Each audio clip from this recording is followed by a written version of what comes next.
Have you ever found yourself completely engrossed in a reality TV show, watching every strategic move, every dramatic confection, and then pause to wonder, how much of this is truly reality? Hmm. What are the hidden layers, the unseen influences shaping what we see on screen? Right. Well, welcome to a very special deep dive where we pull back the curtain on one of television's most enduring and captivating social experiments, Big Brother. That's right. Our mission today isn't just to casually observe the house guests. It's about meticulously examining the very environment they inhabit and the intricate, often invisible systems that shape their entire experience. Yeah. We're going beyond the surface to understand the profound, sometimes surprising forces at play. Our goal is to arm you, our listener, with a truly well-informed understanding of Big Brother. We're going to explore everything, from the incredibly detailed, meticulously crafted house designs to the fascinating and sometimes controversial allegations of production interference, and even the unique psychology of that iconic diary room. Get ready to reevaluate everything you thought you knew about reality television, because there's so much more to this show than meets the eye. And to achieve this, we've synthesized a wealth of information from diverse sources. We've pulled insights from detailed architectural reviews, the candid tell-alls from former contestants, crucial insider perspectives from producers, and even, the extensive crowdsourced discussions from dedicated fan communities. A real mix. Exactly. This deep dive is designed to combine the glossy facade you see on screen with the often gritty realities that have been reported from inside the house. So let's get started on this deep dive. Absolutely. Let's unpack this by starting with the very first thing that captures your attention about Big Brother, Mhm. the house itself. Mm. For many of us, it's just the backdrop for all the drama, right? But here's where it gets really interesting. The Big Brother house isn't just a backdrop. It's practically a character in its own right. That's a great way to put it. It's a monumentally important aspect of the show's setting that, believe it or not, subconsciously impacts us as viewers and very actively shapes the house guest behavior inside. Every single season, it's a space explicitly designed to be captivating and truly unique. What's fascinating here is the sheer investment the production team puts into crafting a distinct theme every single year. Their goal isn't just to make a pretty set. They're aiming for fresh, creative, and aesthetically beautiful rooms that are showcased for up to 40 episodes. 40 episodes, that's a lot of screen time for a set. Exactly. That captivating environment is absolutely crucial for sustained viewer engagement. Think about it. If the house itself feels bland or repetitive, it can directly translate into a season that feels uninspired no matter how good the cast is. Yeah, it really sets the tone. It's about creating an immersive visual experience that draws you in and keeps you hooked. And they really go for it with these themes. I Uh, mean, they're truly a testament to set design creativity. We've seen everything from South Beach, Miami vibes mm, to an underwater beach club casino, and even a multiverse of mediums. Or sometimes, as some might humorously describe it, just blue. right, sometimes simpler. But they're always pushing the boundaries of what a temporary living space can be, which makes each season visually distinct. So to illustrate this, maybe we should look at a specific example, like the All-Stars house, season 22. Yes, the 2020 Big Brother All-Stars, Season 22, that's a perfect one.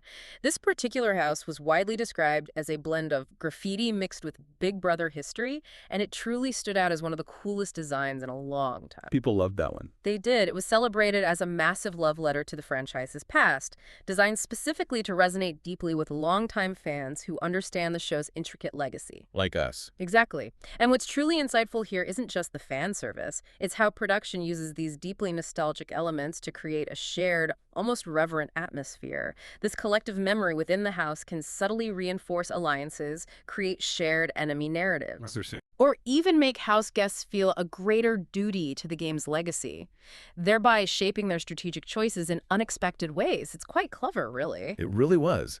They leaned into that nostalgia hard, and it served a purpose beyond just looking good.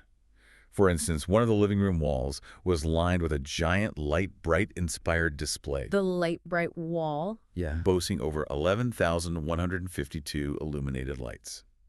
The hope, and certainly the fan speculation, was that this would be an interactive board for house guests to manipulate messages for fans or even each other. Right. Though I think realistically only one of those LED displays was actually easily accessible. Yeah, probably limited interactivity. Yeah. but it still looks super cool and created that immediate connection to a classic childhood toy. And then you had the BB Comics room. That was pure fan service. Totally.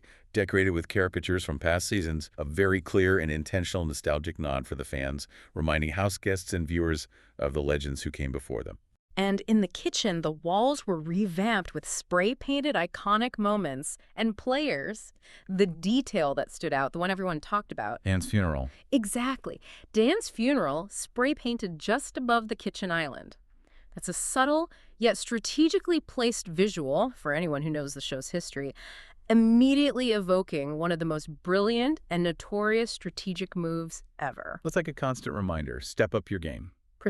Precisely. It's not just a decoration, it's a constant reminder of the level of gameplay expected. I love that. It's those little Easter eggs that make you feel like you're part of an exclusive club if you get the reference. And after season 21 had a more pared-down aesthetic, it was refreshing to see the return of such vibrant colors. It felt essential for a season that was explicitly designed to be a love letter to the franchise, almost a celebration. Agreed. And speaking of nods to the past, the showman's room. Oh yeah, memorializing past showmances on pillows. This wasn't just cute. It acknowledged the significant, often dramatic role these relationships play in the game's history. It subtly encouraged, or at least normalized, romantic entanglements within the house. Like they were saying, yeah, we know showmances happen and they're part of what makes Big Brother Big Brother. Exactly. And the rubber duck bathroom was another great example of this attention to detail and clever subversion of expectations. The ducks. They're everywhere in Big Brother history. They really are. They're a long-standing, somewhat quirky staple, often appearing as random props or mascots.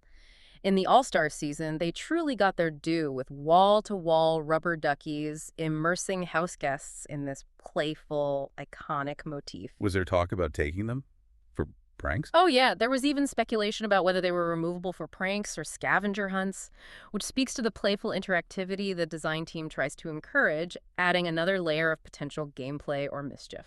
And the photo room, talk about leaning into the voyeurism aspect. A bedroom filled with studio equipment and photos of iconic moments. Even if some photos reportedly fell as the season progressed, it was a fan favorite, drawing you into the idea of being constantly observed. And the house key room, initially maybe underestimated? Yeah, at first glance. But once you realize the columns were stylized keys, and there were 40 framed keys, each representing a house guest who would play the game, it became incredibly intriguing and classy.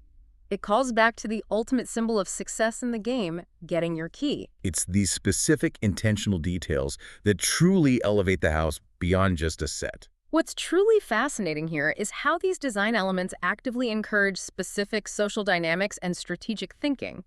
Take the massive daybed located above the kitchen, for example. Oh, the sky spot. Pretty much. Designed to comfortably fit 6 people, it highlighted the potential for overheard strategy and uncovered plans. Its elevated position means conversations from below could be easily heard. Creating paranoia. Exactly.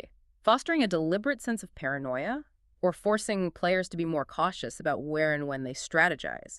It's a deliberate design choice to foster conflict and expose secrets, directly influencing how house guests interact. And for the person in power, the HOH. Ah, the head of household. The glamorous HOH room in All-Stars was a significant upgrade from previous basic HOH rooms. It was described as glamorous and Friends-inspired, emphasizing the appeal of privacy and luxury that comes with power. So it's a real incentive to win, not just safety, but actual comfort. Precisely. This luxury incentivizes winning HOH not just for safety, but for the tangible benefits of comfort and a seemingly private space away from the chaos. It sounds like a dream room for any house guest, giving them a real taste of power and comfort. But, not all houses are created equal. Definitely not. We've seen the absolute masterpieces that truly enhance the game, but then there are the designs that just fell flat. This contrast reveals a lot about the show's evolving design philosophy. It really does. If we look at some of the lower points, Big Brother 11's Southern California eco-friendly theme was widely criticized. Remember that one? Oh, I remember. Plywood walls. Very basic plywood walls, fake plants that looked artificial, and a metallic gray have-not room. That space where house guests are forced to live with uncomfortable conditions, which was described as painfully ugly. Yeah, painfully ugly sounds about right. It just didn't land, aesthetically or thematically. Yeah. And Big Brother 2's modern contemporary design, while not offensively bad, was notably underwhelming for Big Brother standards. It felt quite generic and lacked the distinctive flair that the show later became known for. Even though it had that nice maroon bedroom floor.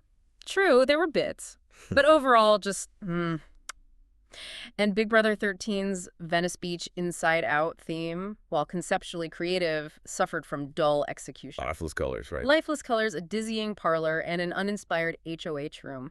These examples underscore that a creative idea doesn't always translate into a captivating visual environment. The execution of the details is paramount. It really matters. The house itself can contribute to a season's overall feel, for better or worse. Exactly. But on the flip side, we've had some true standouts, houses that became almost as iconic as the players themselves. Big Brother 16's Urban Treehouse, mixed with elements. Ah, now that was a house.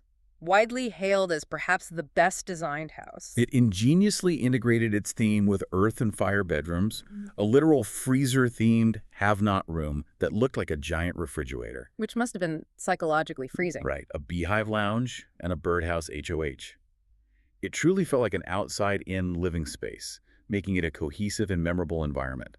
The deliberate use of textures, colors, and specific set pieces made it feel like a fully realized world. And Big Brother 19's Temptation House, described as most gorgeous. That apple tree. The dramatic apple tree upon entry, yes. And words like money and lust boldly displayed on the living room walls. It also boasted proper, well-designed bedrooms, a stark torture chamber have-not room, Yikes. and a luxurious golden HOH room. It truly brought its theme of temptation to life with dramatic flair, almost acting as a constant psychological trigger for the house guests, reminding them of the game's core motivations. And then there's Big Brother 27's Hotel Mister, which sounds like something straight out of a gothic novel or a video game. Totally. It was compared to a haunted mansion from New Orleans or Luigi's Mansion 3. Luigi's Mansion, I love that comparison. With grand chess pieces, rich purple wallpaper, cozy bunk beds, a spooky attic room, a beautiful conservatory bathroom, and a truly luxurious HOH room, plus hints of secret entrances. It sounds amazing, like the house itself was part of the game. Exactly. This house wasn't just a backdrop, it was an active participant in the narrative, inspiring an almost theatrical atmosphere that encouraged dark, mysterious gameplay. So the evolution of these house themes really highlights the show's ongoing desire to feel unique and fresh. Absolutely. Production is constantly experimenting with set pieces and creative rooms to keep the visual experience novel and engaging. This continuous reinvention is part of what keeps audiences tuning in season after season, eager to see what new world the house guests will inhabit next. It's not just about the people, it's about the ever-changing stage upon which their drama unfolds. So we've established how the house itself is a character, setting this incredibly elaborate stage for drama. But once inside, how much that unfolding drama is truly spontaneous, born from raw human interaction, and how much is subtly influenced by the unseen hand of production. Ah, the million-dollar question. To understand that, we need to step into the most intimate and perhaps controversial space. The diary room. The diary room, or the confession room, as it's known internationally sometimes. It's a central, designated private space for house guests to communicate directly with Big Brother. The only place they're truly alone. Supposedly. It's where they're meant to express their raw emotions, strategize aloud, and offer their opinions away from the prying eyes and ears of other housemates. It's framed as a personal, unfiltered space. It's a daily ritual for them, isn't it? They get called in. Yeah, house guests are typically called in individually every day to voice their thoughts and recap events. But they can also voluntarily enter if they feel the need to confide or seek advice from Big Brother. And the big rule, what's said in the DR stays in the DR. Right. A key rule, one that's frequently reiterated, is that diary room conversations must remain confidential unless Big Brother explicitly permits sharing, with any violation potentially leading to severe punishment. This confidentiality is supposed to foster openness. But there are differences in how the DR works, right? Yeah. Like US versus international. Big differences. This is where we see some significant divergence. In the US and Canada, house guests directly address the camera, essentially narrating the story for the viewers. Like they're talking to us. Exactly. They explain their strategies, recap events, and answer specific producer questions. They even cast their eviction votes in there. What's crucial is that they're often shown footage from competitions or past conversations to help them remember Oh, details. really? Like instant replay. Kind of. And they are coached to speak loud, clear, and enthusiastically, almost like a direct address to the audience. They can even redo lines to make a better statement if their initial delivery wasn't deemed clear enough for television. Okay, redo lines sounds less like a confession and more like a performance. It blurs the line, definitely. It's also used for special missions, like America's Player, that twist where a house guest is secretly controlled by viewer votes, for delivering private information, or even for temporary or permanent removal via a secret door. This clearly positions the U.S. diary room as a narrative-shaping tool. That sounds like a lot of control right there. How does that compare internationally? Well, in many international versions, often only Big Brother's voice is heard, creating a more internal, less performative dialogue. House guests are encouraged to be their most authentic selves, engaging in casual bantering, opening up emotionally. So more conversational. Yes, and sometimes even asking for personal life advice from Big Brother, almost like a therapist. It's also a primary location for nomination and eviction voting, and can even facilitate family visits or final goodbye messages for evicted house guests.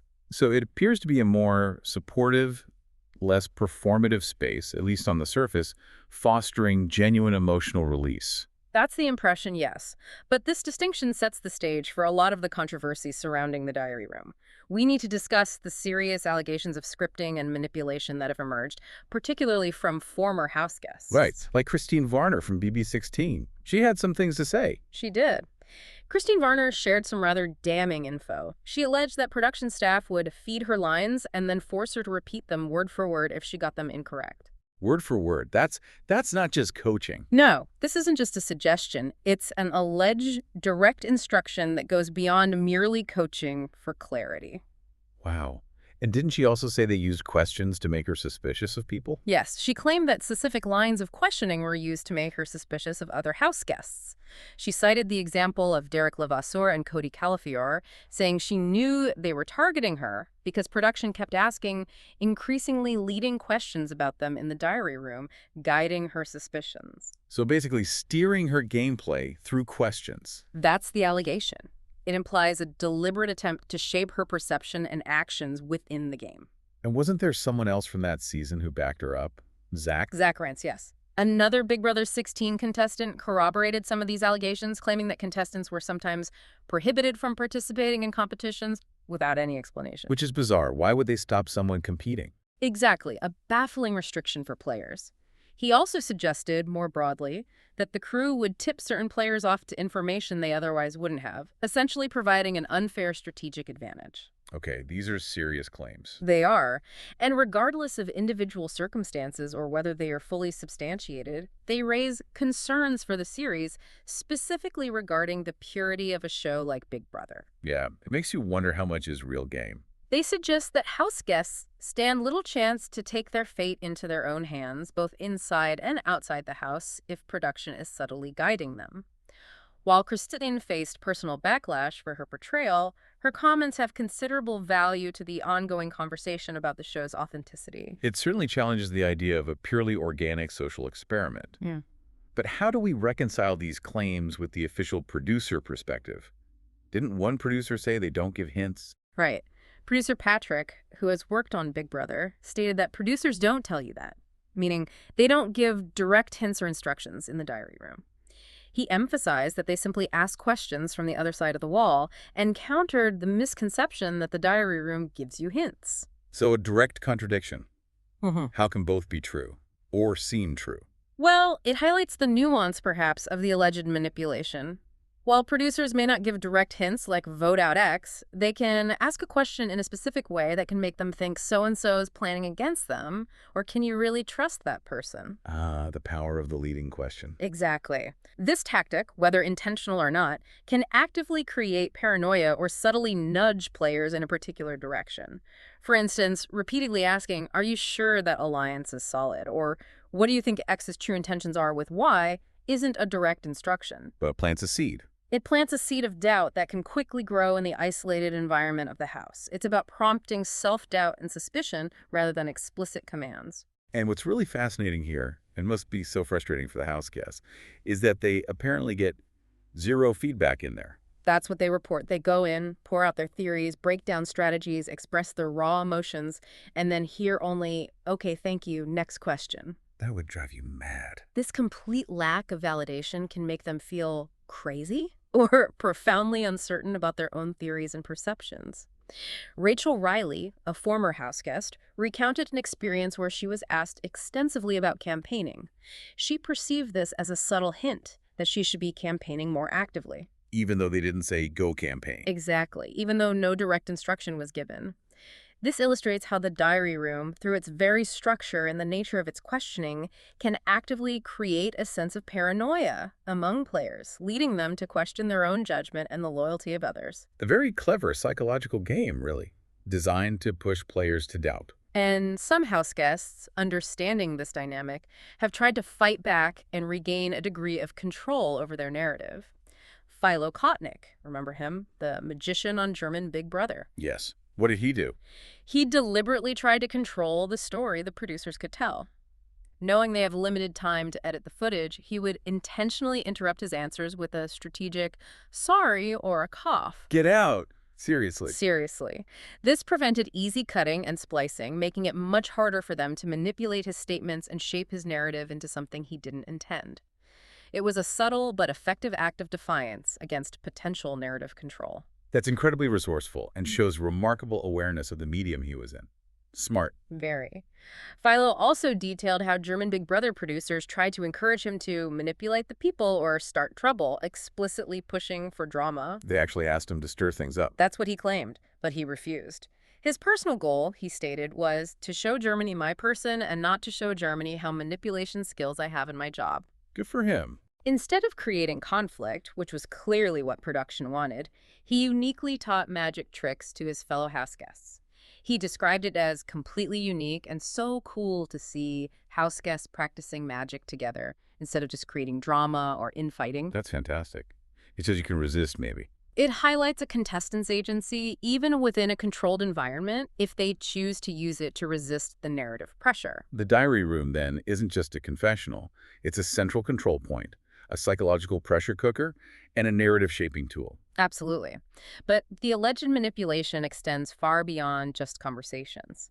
If we look at the broader landscape, production interference in Big Brother can range from the most subtle nudges all the way to overt, game-changing twists. Right, it's not just the DR. No. The primary aim, often, is to create drama, shift power dynamics, or even, allegedly, to favor popular players for ratings. And there's that FCC thing, right? That Big Brother isn't technically a game show. That's a crucial point. The FCC, Federal Communications Commission classification. Big Brother is reportedly not classified as a game show.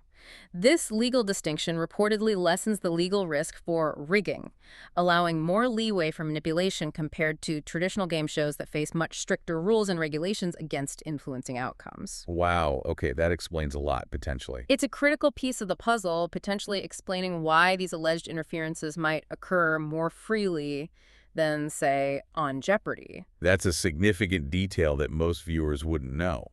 It sheds a lot of light on why these alleged interferences might occur and why the show can operate in this gray area. Let's dive deeper into some specific methods. First, revisiting the leading questions in the diary room, but with more detail. Okay. We talked about how producers don't give direct hints, but they can influence the house guest, kick off a backdoor plan, or ask if they think they need to win the veto. The power of veto. Yeah, that competition allowing a player to save someone. Right. The language might be subtle, but the impact can be profound. And we've seen several alleged instances of this, which have led to significant fan debate. Jag's sudden vote change after a particularly long diary room session in Big Brother 25 raised eyebrows. Oh yeah, people were convinced something happened in there. Many viewers speculating that he was nudged to flip his vote. Similarly, Alyssa in Big Brother 15 and Shelley in Big Brother 17 reportedly came out of extensive diary room questioning, wanting to keep targets that they previously intended to evict. Suggesting they were talked out of it, or made to doubt. Suggesting their resolve was swayed by persistent producer questions. Tiffany's vote change to evict Bronte in Big Brother 18 is another often cited example of an unexpected flip following a lengthy DR session. And sometimes it's not even intentional, like they accidentally give something away. Apparently so. Uh, Sometimes the influence can even be accidental, as when Hayden realized Annie was the saboteur, that secret mole twist in Big Brother 12, because producers repeatedly asked about her in the diary room, inadvertently tipping him off. Yeah. It's a constant tightrope walk for production, trying to get sound bites without revealing too much. Okay, so beyond subtle nudges, we have the big guns, the game-changing twists that seem to conveniently benefit popular players or create predetermined drama. Oh, yes. These are new game elements or powers strategically timed to help specific players avoid eviction or gain a significant advantage. A classic example is the coup d'etat in Big Brother 11, which Jeff Schroeder received. Jeff. Fan favorite Jeff. Exactly. This power allowed him to nullify the head of household's nominations and make his own, essentially overthrowing the week's power structure, while America voted for this power. America vote for Fans widely speculate that production knew Jeff, a very popular player, would win and timed its introduction precisely to shake up the house and protect him when he was in a vulnerable position. it. It felt less like a twist of fate and more like a lifeline. That was the perception. Then there's Pandora's box in Big Brother 13.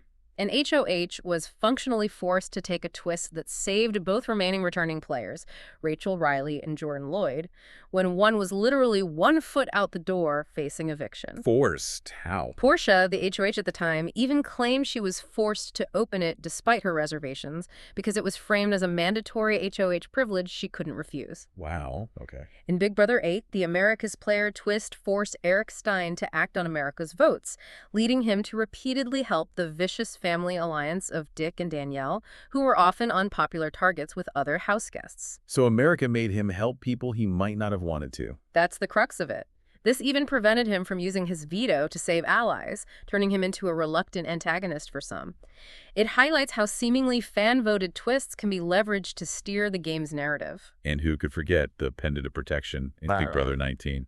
Paul Abrahamian, the sole returnee from a previous season, received 3 weeks of immunity via an America Votes twist at the very beginning of the game. 3 weeks, right off the bat. This effectively ensured his early game safety, giving him an undeniable leg up from the very start, which many viewers felt was an unfair advantage designed to keep a known quantity in the house. It certainly removed a huge amount of early game jeopardy for him. It's hard to deny these seem strategically placed to ensure certain players survive early on.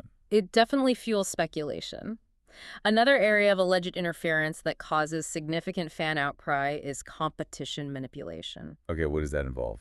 Rigging the comps? Not necessarily outright rigging, but more subtle things, like swapping competitions around to help or hurt specific players, or scheduling comps based on player strengths or weaknesses. Like, oh, the HOH is bad at endurance, let's schedule an endurance comp. Exactly.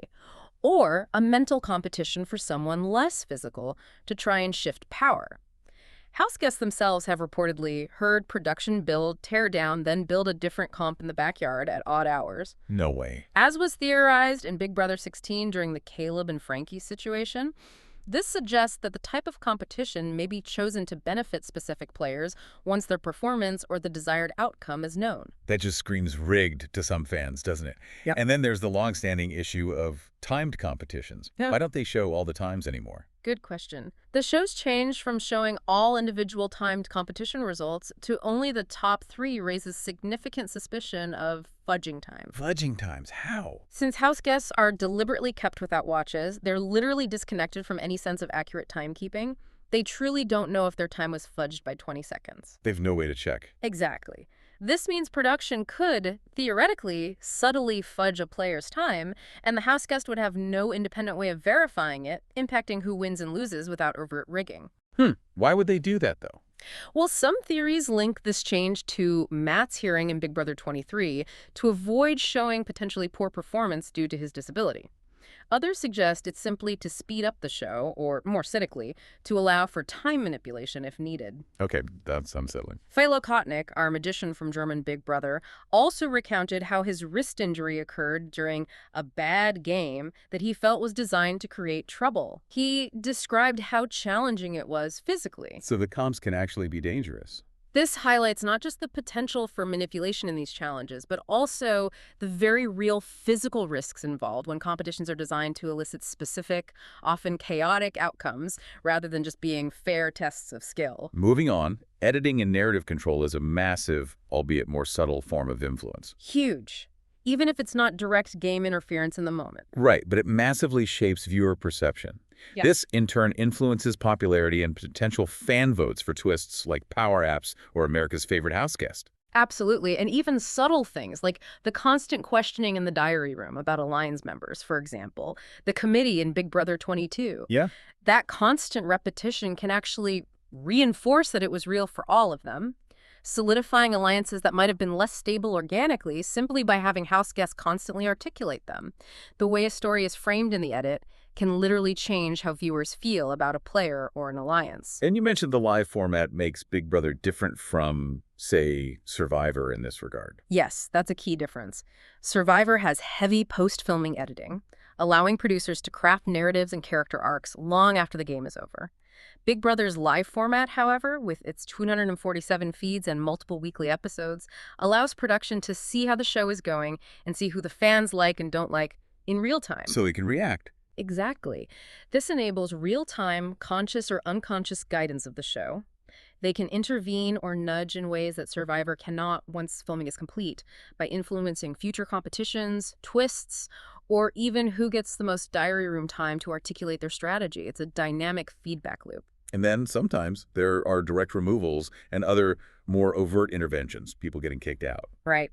The diary room often serves as the exit point for house guests removed for severe rule violations, such as physical violence, like Willie Hance in Big Brother 14. That was intense. Or destruction of equipment, like Shima Simone in Big Brother 11. Her case was particularly controversial. Her head of household, HOH reign, was allegedly stolen by production. Stolen. How? Production used a twist power that effectively negated her HOH, which led to her destroying her microphone pack in frustration and her subsequent expulsion. Oh. It's worth noting her past as a victim of a serial killer and rapist in college, and how this traumatic backstory, if known to production or the public, could have generated empathy for her extreme reactions to perceived mistreatment. That adds a whole layer of complexity. It really does. This human element, the context of a person's past trauma, can collide with the high-pressure, manipulative environment of the show in unpredictable ways. And there were other weird interventions. Like a guinea pig. Oh, yeah, the infamous guinea pig question in Big Brother 9 that decided an HOH competition, a seemingly trivial question with massive game implications. Or Caitlin Herman's bonus life puzzle in Big Brother 20. The puzzle she had to solve to get back in the game. Exactly. Which was reportedly so easy there wasn't even a chair waiting for her when she exited the room she did it in, implying it was designed for her to win and return, a dramatic moment for viewers that felt predetermined to some. These are just minor nudges. They're direct game-altering interventions. I mean, much. So why do they do all this? What's the why behind this pervasive interference, from subtle nudges to game-altering twists? Well, the primary driver is almost always to create drama, power shifts, or to keep a target in the game longer. Exactly. This generates buzz and higher ratings, ensuring the show remains a captivating spectacle. It's all about entertainment and maintaining viewer engagement first and foremost, even if it compromises the social experiment aspect. And of course, protecting favorites. That too.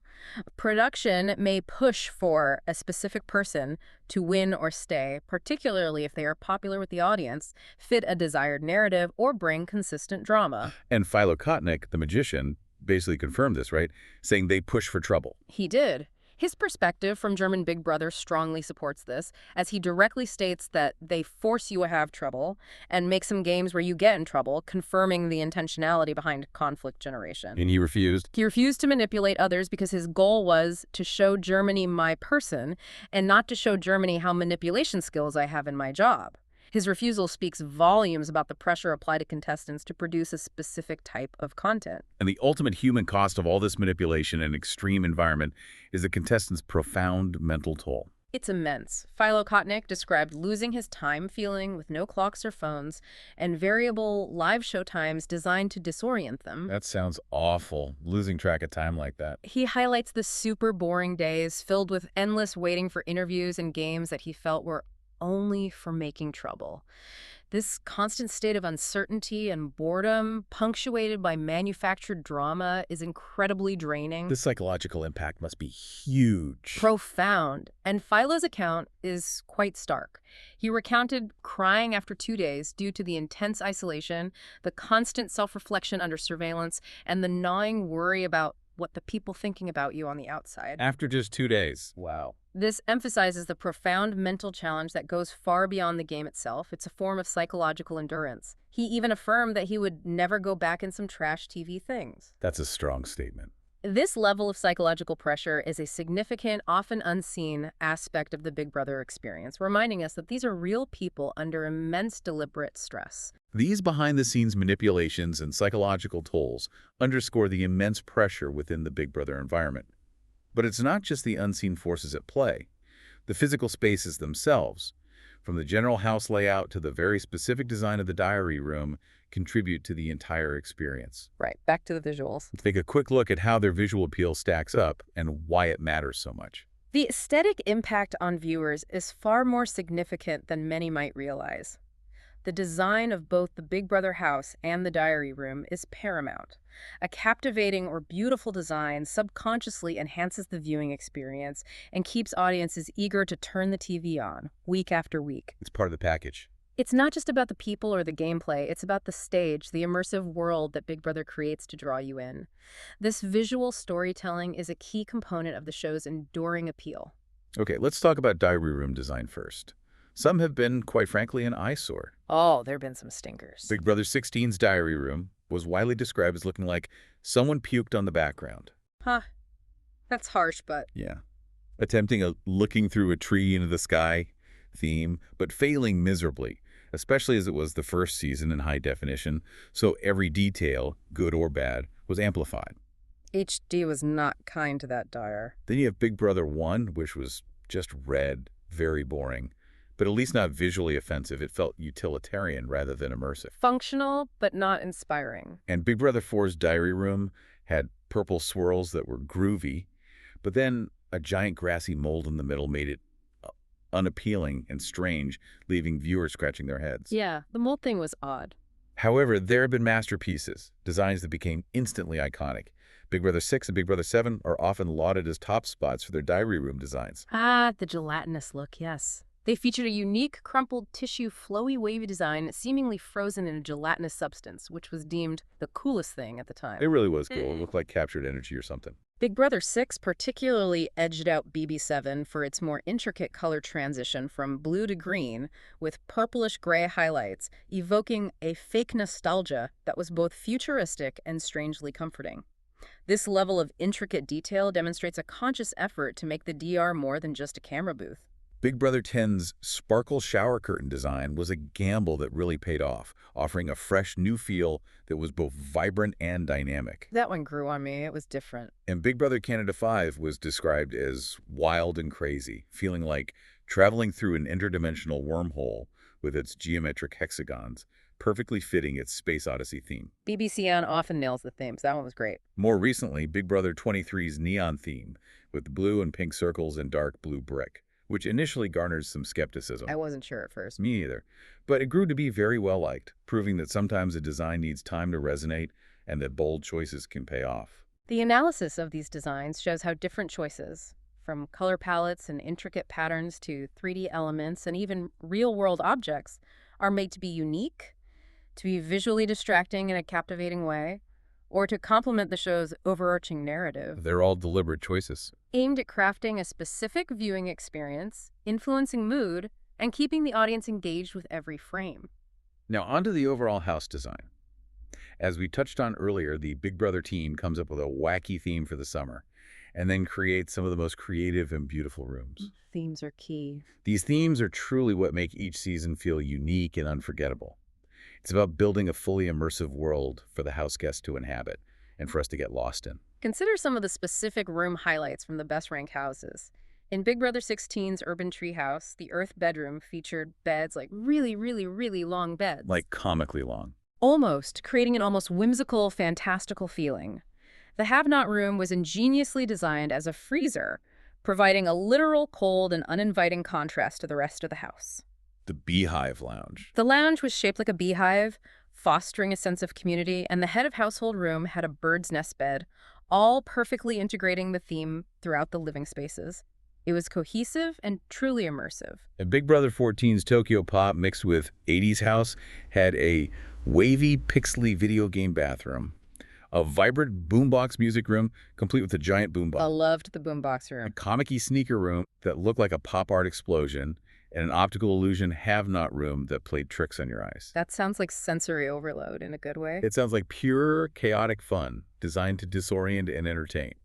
Then there's Big Brother 24's Desert Oasis Motel. Meavy Motel. Yeah, which boasted a welcoming pink boomerang, welcome mat, bright motel signs that felt straight out of a roadside attraction, a quirky golf course-themed bedroom, and a retro-futuristic Jetsons room that was a real standout with its mid-century modern aesthetic. Big Brother 8's Alice in Wonderland house also deserves mention for its truly whimsical decor, including a tiny doorway leading into a surprisingly spacious bedroom, The tiny door. and color-changing mirrors that played with perception. And Big Brother 27's Hotel Mister featured unique bunk beds, an eerie attic room filled with junk, a kitchen with outdoor seating and foliage, and a beautiful conservatory bathroom with lush greenery. These specific design elements truly bring the overarching themes to life, creating spaces that feel lived in, fantastical, and always designed to provoke a reaction. Absolutely. It's incredible to see how houses have evolved from simple designs like Big Brother 1's yellow walls contrasting with blue tiling, which felt very much like a basic functional set, Very early days. to these incredibly intricate and immersive environments that reflect complex and often wacky themes. It's a testament to the show's continuous innovation in its setting, constantly striving to make each season feel visually fresh and engaging for the audience, and to psychologically influence the house guests within. From the macro design of the house, which sets the entire stage, to the micro-interactions in the diary room, which shapes individual narratives, Big Brother truly is a fascinating blend of planned environment and unpredictable human drama. A real balancing act. It constantly walks a tightrope between attempting to portray authenticity and providing highly curated entertainment. And there we have it. We've navigated the vibrant, complex world of Big Brother, from its meticulously designed houses that become characters in themselves, to the controversial allegations of production manipulation and the profound psychological impact of that enigmatic diary room. Quite a journey. We've seen how every single detail, from a rubber duck lining a bathroom wall to a subtle leading question from a producer, can subtly or overtly shape the narrative and the house guest's entire experience. Indeed. It forces us to reconsider what reality truly means in reality television. Big Brother brands itself as a social experiment, implying a natural observation of human behavior under unique conditions. But is it really just observation? Well, the layers of intricate design and the reported instances of behind-the-scenes guidance suggest a much more curated and constructed experience than simple observation. The boundaries between genuine human interaction and manufactured drama are constantly blurred. So what does this all mean for Big Brother as a social experiment versus pure entertainment? As viewers, we're constantly asked to believe in the authenticity of the game, to invest in the house guests' journeys as truly unscripted. Yet, our deep dive into the meticulously planned environments, the subtle psychological nudges, and the more overt instances of behind-the-scenes guidance suggest a much more constructed reality than we might initially perceive. It certainly complicates the picture. This raises an important question for all of us consuming media today. In a world saturated with carefully constructed realities and entertainment, how much of what we consume is truly unscripted, and how does that knowledge change our engagement with reality TV? That's the question to sit with. It's a question worth pondering long after the camera's cut, long after the season ends, and as we navigate the increasingly blurred lines between real and curated in our own lives.